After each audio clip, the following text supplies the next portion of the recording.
பல மாநிலங்களில் காங்கிரஸ் பலவீனமாக தான் இருக்கு. இந்த சூழலில் ராகுல் காந்தி பக்கம் இளைஞர் போகிறதுக்கு வாய்ப்பு இருக்கா? அப்படி நான் பார்க்கல. தமிழ்நாட்டில் காங்கிரஸ் கட்சி பலவீனமாக இருக்கு. ஏன் இப்படி ஆரம்பிச்சால் அதோட நோக்கம் என்ன, ஒரு குறிக்கோள் என்ன என்பதெல்லாம் பல கேள்விகள் இருக்கு. வெறும் இளைஞர்களை திரட்டுவது மட்டும் வெற்றிக்கு வழிவகுது. இந்த நாட்டினுடைய பிரிவினை சக்திகளை எப்படி மாற்றப் போகிறீர்கள்? இந்த நாட்டை தீவிரவாதம் தாக்காமல், பயங்கரவாதத்தினுடைய பாதிப்புக்கு ஆளாகாமல் எப்படி இளைஞர்களை நல்வழி பாதுகாப்பு? ஏன்னா நக்சலைட்டுகள் இளைஞர்கள் தானே பெரும்பாலும். தமிழ்நாட்டில் திமுக காங்கிரஸை சவாலாக பார்க்கவில்லை. டெல்லி தேர்தலில் யார் ஆளுங்கட்சி யார் எதிர்கட்சி வரப்போறாங்க? காங்கிரஸ் அங்கே இல்லை, சுத்தமா ரூட் அவுட் ஆயிடுச்சு. மீதி இருக்கிறது ஆம் ஆத்மியும் பிஜேபி தான். ஆம் ஆத்மியினோட செல்வாக்கு குறைந்து விட்டதுன்னு உங்களுக்கு நல்லா தெரியும், ஊழல் புகார் மதுபான கொள்கையினால. அதனால இப்போ வெற்றி வாய்ப்பு பாஜகவுக்கு பிரகாசமாக இருப்பதாக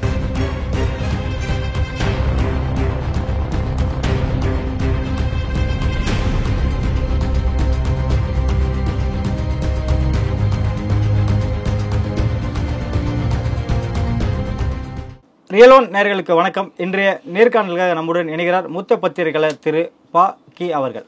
வணக்கம் சார். வணக்கம் ஹரிஹரன். வெள்ளை டிஷர்ட் இயக்கம் தொடங்க போவதாக ராகுல் காந்தி தன்னோட எக்ஸ்தல பக்கத்தில் அறிவிச்சிருக்காரு. இது எதற்கான முன்னோட்டமாக நம்ம பார்க்கலாம்? ஆட்சியை கைப்பற்றணும் காங்கிரஸ் அப்படின்னு ஒரு முனைப்பு கட்டுறாரு அப்படின்னு எடுத்துக்கலாமா, இல்லை இளைஞர்களை தன் பக்கம் ஈர்க்கணும் அப்படின்னு எடுத்துக்கலாமா? காங்கிரஸ் கட்சியில் எல்லாம் முதியவர்கள் ஆயிட்டாங்க. இளைஞர்களை இருக்கணுங்கிற எண்ணம் நல்ல வரவேற்கத்தக்கது. ஏன்னா பிஜேபி கூட எல்லாம் முதிய தலைவர்கள் ஆகிட்டாங்க. இனிமேல் இளைஞர்கள் பற்றி தான் கொஞ்சம் புதிய சிந்தனை முடியும், உற்சாகமாக வேலை செய்ய முடியும், விருப்பு வெறுப்புகளை ஓரளவேனும் குறைத்து கொள்வார்கள் என்கிற நம்பிக்கையில் இயல்பு தான். நம்ம அதை விமர்சிக்க முடியாது. அந்த மாதிரியான பாதையில் ராகுல் போனால் வரவேற்கத்தக்கது. அவர் பாரத் ஜோடோ யாத்திரை சென்ற முறை நடத்தினார். எத்தனையோ முறை பாரத் ஜோடோ யாத்திரை நடத்தும்போது அவர் செல்வாக்கு உயர்ந்தது. கட்சியிலும் பொது வெளியிலும் அவருடைய செல்வாக்கு உயர்ந்து அதனுடைய விளைவு தான் அதிகமான இடங்களை பெற முடிஞ்சது. அதுக்கு ராகுல் காந்தி காரணம். இப்போது இந்த கட்சி ஆரம்பிச்சிருக்கார். ஏன் இப்படி ஆரம்பித்தால் அதனுடைய நோக்கம் என்ன, ஒரு குறிக்கோள் என்ன என்பதெல்லாம் பல கேள்விகள் இருக்கு. வெறும் இளைஞர்களை திரட்டுவது மட்டும் வெற்றிக்கு வழிவகுத்த இளைஞர்களை சரியான திசைக்கு இட்டு செல்ல வேண்டும். நீங்க இளைஞராக இருக்கணும்னு அவசியம் இல்லை. அப்துல் கலாம் ஐயா இருந்தார், 70 வயசு 80 வயசில் இளைஞர்களை வழி நடத்தினார். இளைஞர்களை எந்த திசையில் எப்படி செல்ல வேண்டும் என்று மோட்டிவேட் பண்ணார். அந்த மாதிரியே ஒரு நீங்கள் இளைஞராக ராகுல் ஒரு 50 வயதுக்குள்ளவர் தான். அரசியல்வாதிகளை ஒப்பிடும்போது அது யங் ஏஜ்ன்னு தான் சொல்லலாம், அல்லது மிடில் ஏஜ்னு சொல்லலாம். ஆனால் நீங்கள் அது எந்த நோக்கத்தோடு செயல்படுகிறீர்கள், இளைஞர்களை எப்படி திரட்டுகிறீர்கள், எந்த திசையில் மக்கள் அவர்களை அழைத்து செல்ல போகிறீர்கள் அப்படிங்கிற புரிதல்லாம் வேணும். அது தெளிவுபடுத்தி ஆகணும். நீங்கள் ஜெயபிரகாஷ் நாராயணன் 77 இளைஞர்களெல்லாம் திரட்டி முழு புரட்சி நடத்தினார். அறிஞர் அண்ணா இந்திய எதிர்ப்பு போராட்டத்தில் இளைஞர்களை தான் திரட்டினார். இளைஞர்களை திரட்டுவது தவறில்லை. என்ன செய்கிறீர்கள், என்ன நோக்கம்? பொருளாதார முன்னேற்றம் அந்த கோட்பாடில் எல்லாரும் பின்னாடி வாங்க அப்படின்னு ஒரு ஃபோன் நம்பர் கொடுத்து அழைப்பு கொடுத்துருக்காரு. அது வெறுமை ஒரு ஃபோன் நம்பர் என் பின்னாடி வாங்கன்னா கட்சியில் சேர்க்கிறது என்னுடைய வேலை. அதனால் என்ன ஒரு குறிக்கோள், என்ன லட்சியம், என்ன பாதைக்கு போகிறீங்க? தேசியமா, மாநில உணர்வா, வேறு ஏதாவது மதச்சார்பின்மையா, என்ற குறிக்கோள், எந்த மாதிரி இளைஞர்களை கொண்டு போகிறீங்க? இனிமேல் முதியவர்கள் பண்ண தவறுகள் எல்லாம் களையுங்க, முதியவர்களுடைய அணுகுமுறைகளை கைவிடுங்க. இந்த நாட்டை பொருளாதார ரீதியில் எப்படி மேம்படுத்தலாம், இந்த நாட்டை எப்படி மதச்சார்பின் அளவு வலுப்படுத்தலாம், இந்த மாதிரி இளைஞர்களை மோட்டிவேட் பண்ணக்கூடிய அந்த பாதையில் அவர் இளைஞர்கள் அழைத்தால் வரவேற்கத்தக்கது. வெறும் செல்ஃபோன் நம்பர் கொடுத்து நீங்கள் பின்னாடி வாங்கன்னு சொல்லிட்டு என்னன்னு புரியல, நமக்கு முழு விவரம் தெரியல. ஆனாலும் அப்படி செய்தால் பலன் கிடைக்கும் என்று நான் நம்புகிறேன். பல மாநிலங்களில் காங்கிரஸ் பலவீனமாக தான் இருக்குது. இந்த சூழலில் ராகுல் காந்தி பக்கம் இளைஞர் போகிறதுக்கு வாய்ப்பு இருக்கா? ஐஎன்டிஏ கூட்டணியிலிருந்து பல கூட்டணி கட்சிகள் ஒவ்வொன்றாக வெளியே அதிருப்தி வர ஆரம்பிச்சிட்டாங்க. ஸோ அப்படின்னு இருக்கும்போது பொதுமக்கள் இவர்களுக்கு கூட நிற்பாங்களா? இல்லை, காங்கிரஸினுடைய மேலாதிக்கத்தை மற்ற கட்சிகள் விரும்பவில்லை, அதுதான் உண்மை. பல மாநிலங்களில் மாநில கட்சிகளில் மாநில உணர்வுகள் கொண்ட கட்சிகள் தலைவர்கள் தான் மேலே வந்திருக்காங்க 2. அப்படி இருக்கும்போது எல்லா ஒட்டுமொத்த தேசத்தையும் நம்ம பக்கம் இருக்கிறதுக்கான உத்தி என்னன்னு யோசிக்கணும். ஒட்டுமொத்தமாக இந்திய தேசம் 1984 பாரதத்தின் பிரதமராக ராஜீவ்காந்தி பொறுப்பேற்ற போது அவருக்கு வயசு 40 வயதிலே பிரதமர் ஆனார். ஆக எல்லா தலைவர்களும் 40-45 வயதெல்லாம். கலைஞர் கருணாநிதி தமிழக முதலமைச்சராக இருக்கும்போது அவருக்கு 45 வயது தான். செல்வி ஜெயலலிதா அம்மையார் முதலமைச்சர் ஆகும்போது அவருக்கு 42 வயசு.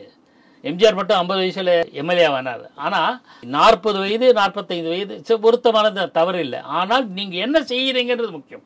ராஜீவ்காந்தி பிரதமர் ஆனாலும் இந்தியாவை ஒரு நவீன பாதையில் கொண்டு போனார், அப்படியே டிரான்ஸ்ஃபார்ம் பண்ணார். நீங்கள் அது மாதிரி என்ன லட்சியம் வைத்திருக்கிறீர்கள், என்ன தொலைநோக்கு பார்வை வைத்திருக்கிறீர்கள், இளைஞர்களை என்ன வழியில் சிந்திக்க தூண்ட போகிறீர்கள், சுயசார்பாக செயல்படுதல், வேலைவாய்ப்பு அவர்களாக உருவாக்கி கொள்ளுதல், இந்த நாட்டின் சுற்றுச்சூழலை பாதுகாத்தல், இந்த நாட்டின் ஒற்றுமைக்கு ஒற்றுமைக்கு வலுப்படுத்துவதற்கான வழிகளை கண்டறிதல், இந்த நாட்டினுடைய பிரிவினை சக்திகளை எப்படி மாற்றப் போகிறீர்கள், இந்த நாட்டை தீவிரவாதம் தாக்காமல் பயங்கரவாதத்தினுடைய பாதிப்புக்கு ஆளாகாமல் எப்படி இளைஞர்களை நல்வழி பாதை செல்.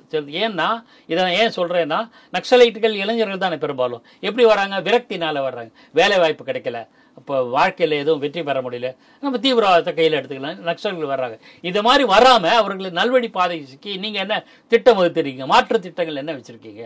இதெல்லாம் ஆயிரக்கணக்கான கேள்விகள் நம்ம முன்னாடி இருக்கு.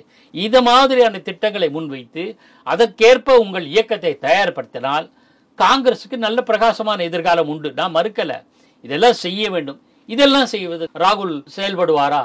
இந்த கேள்வி தான் நம்ம முன்வைக்கிறது. ஐஎன்டிஏ கூட்டணியிலேருந்து பல கட்சிகள் எல்லாம் வெளியேறிட்டாங்க. இப்போ திமுக மட்டும்தான் அந்த கூட்டணியில் நீடிச்சிட்டு வராங்க. ஸோ இப்போ காங்கிரஸும் திமுக நட்புறவில் இருக்கிறதுனால அவங்க அதிலே நீடிக்கிறாங்களா, இல்லை ஐஎன்டிஏக்கு திமுக தலைமை தாங்கணும் அப்படின்ற ஒரு இடத்த கொண்டு வரன்றதுக்காக திமுக அதில் நீடிக்கிறாங்களா? அப்படி நான் பார்க்கல. தமிழ்நாட்டில் காங்கிரஸ் கட்சி பலவீனமாக இருக்குது. திமுகவுக்கு தேசிய அளவில் பல மாநிலங்கள் போட்டிட்டு இப்போ ஆம் ஆத்மி மாதிரியோ திரிணாமுல் காங்கிரஸ் மாதிரி பல்வேறு மாநிலங்கள் போட்டிட்டு ஏதாவது ஒரு 4 சீட்டு வாங்கணும் என்கிற எண்ணம்லாம் திமுக கிடையாது. அதை நாம் ஒத்துக்கணும். தமிழ்நாட்டில் நம்ம செல்வாக்கோடு இருக்கணும், வீழ்த்த முடியாத சக்தியாக இருக்கணுங்கிறது அவங்க உறுதியான பார்வை. மத்தியில் அங்கம் வகிக்க வேண்டும் என்பதில் எண்ணம் இருக்குது. இந்த நிலை தமிழ்நாட்டில் அவங்களுக்கு சேலஞ்சாக சவாலாக இருப்பது இப்போ காங்கிரஸ் அல்ல. அப்படி இருக்கும்போது காங்கிரஸ் ரொம்ப பலவீனமாக இருக்குது. அதனால அவங்களோட இணங்கி தான் போவாங்க. அவங்க நம்ம நட்பு வட்டாரத்தில் இருக்கணும், கூட்டணியில் இருக்கணும்னு அவங்க விரும்புவாங்களே. அதுதான் நோக்கமாக தவிர இந்தியா கூட்டணியிலேருந்து ஆம் ஆத்மி வெளியில் வருதுன்னா வாய்ப்புகள் இருக்குது. டெல்லியிலும் பஞ்சாபும் செல்வாக்கு மிக்கவர்கள். இந்தியா கூட்டணியிலேருந்து திரிணாமுல் வெளியில் வருதுன்னா வாய்ப்பு இருக்குது. என்ன காரணமாக பெங்காலில் வெஸ்ட் பெங்கால் அவங்க தான் வலிமையான கட்சி.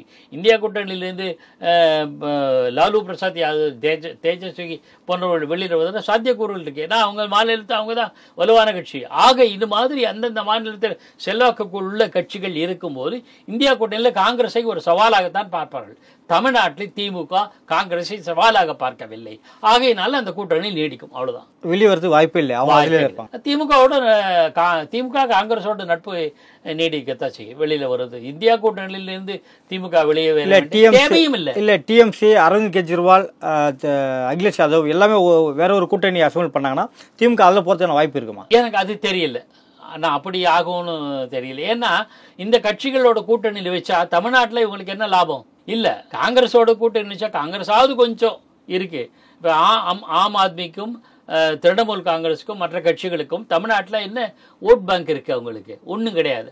அதனால் அந்த கூட்டணியோட இவங்க சேருவாங்கன்றதுக்கு சான்சஸ் இல்லை, வாய்ப்புகள் இல்லை. அதனால காங்கிரஸோடு தான் நீடிக்க வேண்டும். காங்கிரஸும் திமுகவும் புரிதல், அதாவது மிஸ் அண்டர்ஸ்டாண்டிங் வந்ததுன்னா பிரிஞ்சு போனால் தான் உண்டு. மற்றபடி மாற்றங்கள் ஏற்படுவதற்கான சாத்தியக்கூறு இல்லை. டெல்லி தேர்தலில் யார் ஆளுங்கட்சி யார் எதிர்கட்சியாக வர போகிறாங்க? அநேகமாக இப்போ ஒரு வாய்ப்பு பாஜக காற்று வீசுதுன்னு சொல்கிறாங்க. நான் அறிந்தவரையில் என் சோர்ஸில் கிடைச்ச வரையில் பிஜேபிக்கு அதிக இடங்கள் இல்லை. இது ஜேபி நட்டா அந்த மெனிஃபெஸ்டோ அறிவிச்சதுக்கு அப்புறமாவா? இல்லை, அதுக்கு முன்னாடி சில காலமாகவே பாஜகவுக்கு செல்வாக்கு இருப்பதாக காண்கிறோம். மாநகராட்சி தேர்தல் மற்ற தேர்தல்களோட கணிசமான இடங்களை பாஜக கைப்பற்றி இருக்கிறது. வெற்றி வாய்ப்பு இழந்த இடங்கள் கூட லோ மார்ஜினில் தான் இழந்திருக்கு. இது ஒரு காரணம். காங்கிரஸ் அங்கே இல்லை, சுத்தமாக ரூட் அவுட் ஆயிடுச்சு. மீதி இருக்கிறது ஆம் ஆத்மியும் பிஜேபியும் தான். ஆம் ஆத்மியினோட செல்வாக்கு குறைந்து விட்டதுன்னு உங்களுக்கு நல்லா தெரியும், ஊழல் புகார் மதுபான கொள்கையினால. அதனால இப்போ வெற்றி வாய்ப்பு பாஜகவுக்கு பிரகாசமாக இருப்பதாக எல்லோரும் கூறுகிறார்கள். நடப்பு அரசியல் குறித்து பல்வேறு கருத்துக்களை பகிர்ந்தமைக்கு மிக்க நன்றி சார். ரியல் ஒன் தொலைக்காட்சிக்கு நெஞ்சார்ந்த நன்றி.